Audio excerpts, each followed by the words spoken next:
मैं अंजलि कुमारी स्वागत करती हूँ आपके अपने चैनल साहित्य शिक्षांजलि में। आज मैं कक्षा 8 की जो पाठ्य पुस्तक है विषय हिंदी, इसका चैप्टर 18 है, पाठ 18 हौसले की उड़ान। तो इस पूरे पाठ को सारांश के साथ समझेंगे। चलिए पाठ की तरफ। यह पाठ जो है सो बिहार की बेटियों में क्या किया जाता है? असाधारण भेदभाव किया जाता है, लिंग भेद किया जाता है, तो वो उड़ान नहीं भर सकती हैं। तो असाधारण भेदभाव के बारे में इस पाठ में बताया गया है, बिहार की बेटियों के असाधारण भेदभाव के बारे में। देखिए पाठ में क्या लिखा गया है कि खूबसूरत और न्यायप्रिय व्यवस्था के निर्माण में शिक्षा और संघर्ष की अहम भूमिका होती है। दो चीजों की अहम भूमिका होती है, शिक्षा और संघर्ष। तो यह भूमिका यदि बेटियों के समूह से आए तो बदलाव की नई बहार का एहसास होता है और लंबे समय से दमन, उत्पीड़न और उपेक्षा की शिकार बेटियों को ज्ञान और स्वाधीनता का स्वाद लग चुका है।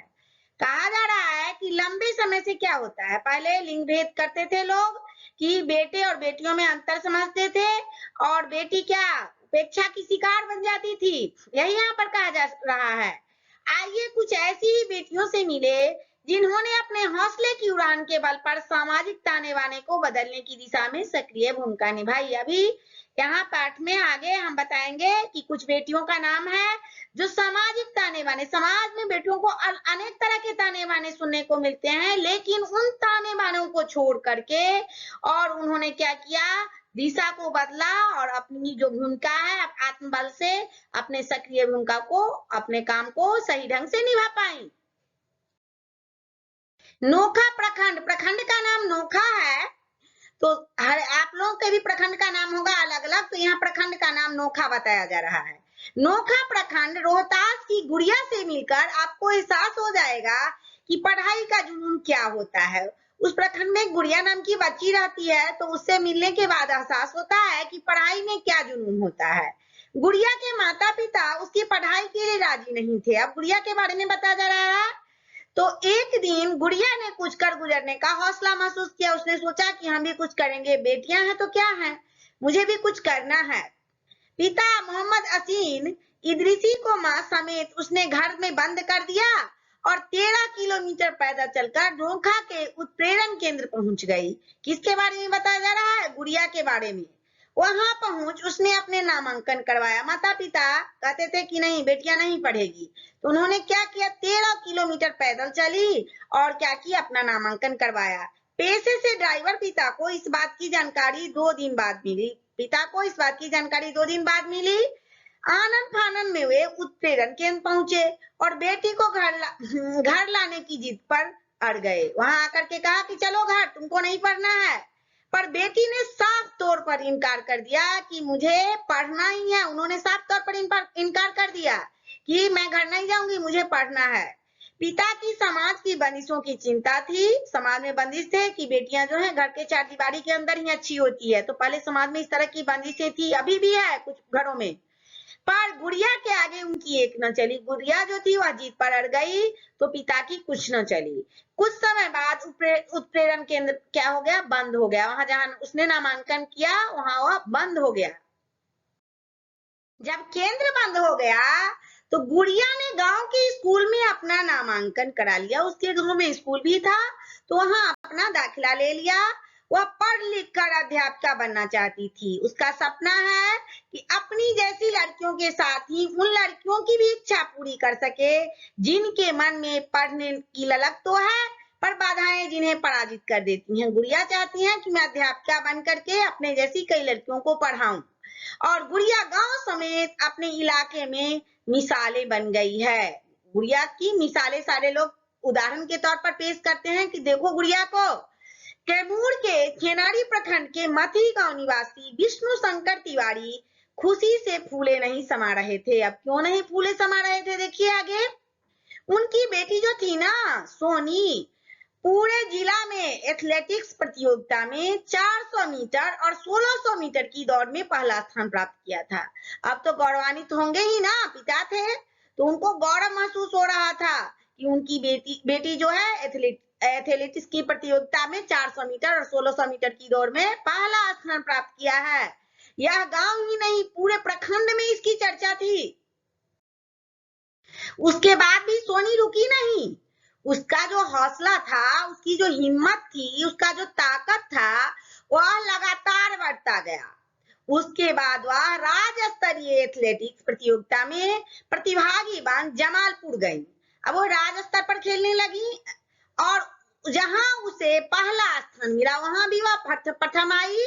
फिर उसने राष्ट्रीय स्तर की प्रतियोगिता में राज्य का प्रतिनिधित्व करते हुए चौथा स्थान प्राप्त किया और सोनी को विश्वास है कि एक दिन वह पूरे देश का भी प्रतिनिधित्व करेगी। उसमें आत्मविश्वास भरा हुआ है, उसमें हौसला है और देशवासियों की उम्मीद पर खड़ी उतरेगी। यह सोनी का हौसला बताया जा रहा है। कदम अपनी उम्र की बच्चियों से अलग है।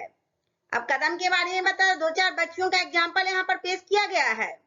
तो कदम जो है अपने उम्र की बच्चियों से अलग है। उसके उम्र के जो भी बच्चियां हैं ना, उससे थोड़ा सा वह अलग है।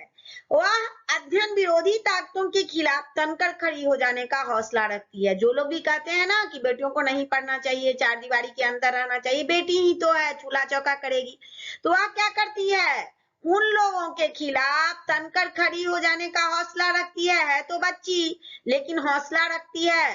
फिर वह इसकी परवाह नहीं करती कि सामने खड़ा व्यक्ति कौन है।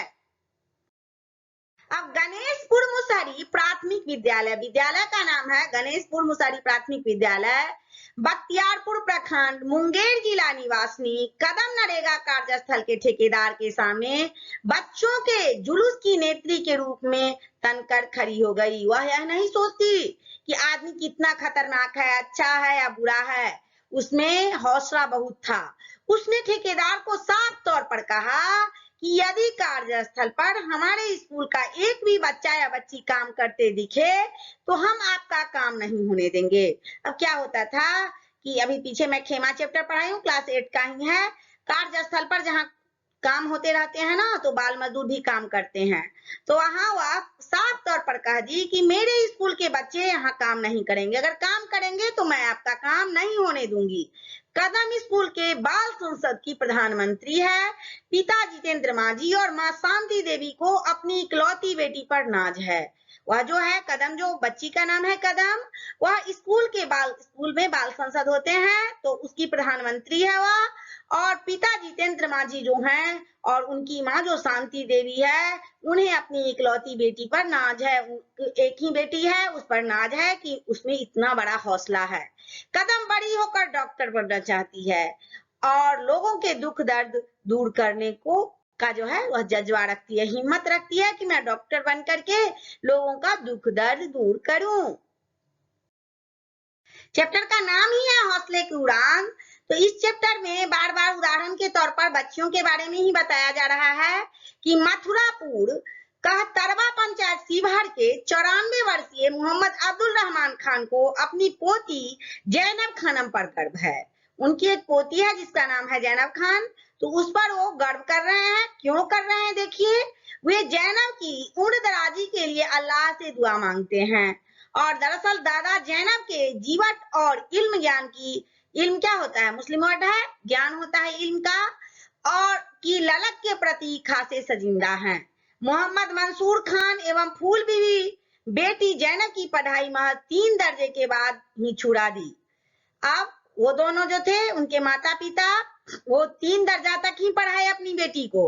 वजह पर्दा प्रथा की जकड़बंदी थी, क्योंकि सोसाइटी में, समाज में पर्दा प्रथा जो थी ना ज्यादा थी, तो जाने से रोक दिया गया स्कूल।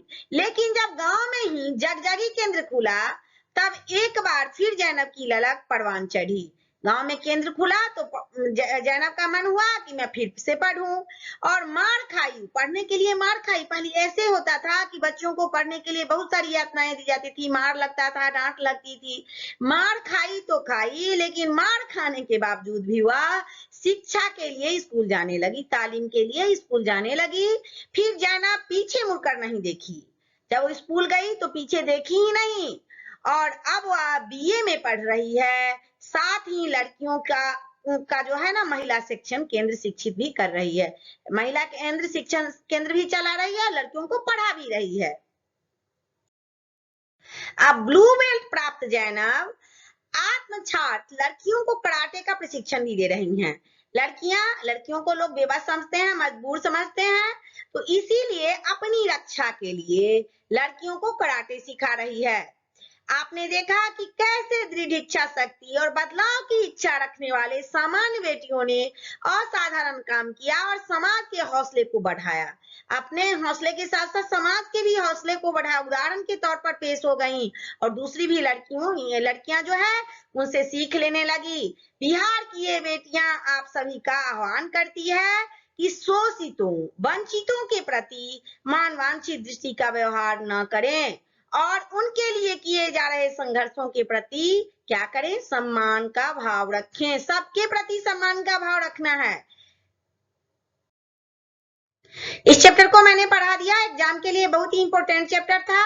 अभी भी समाज में लिंग भेद होता है, तो आप लोग इससे बचें और दूसरे को भी बचने के लिए कहें। आप लोग अगर चैनल पे नए हैं तो वीडियो को लाइक करें, चैनल को सब्सक्राइब करें तथा अपने दोस्तों में शेयर करें। तब तक के लिए जय हिंद, जय भारत।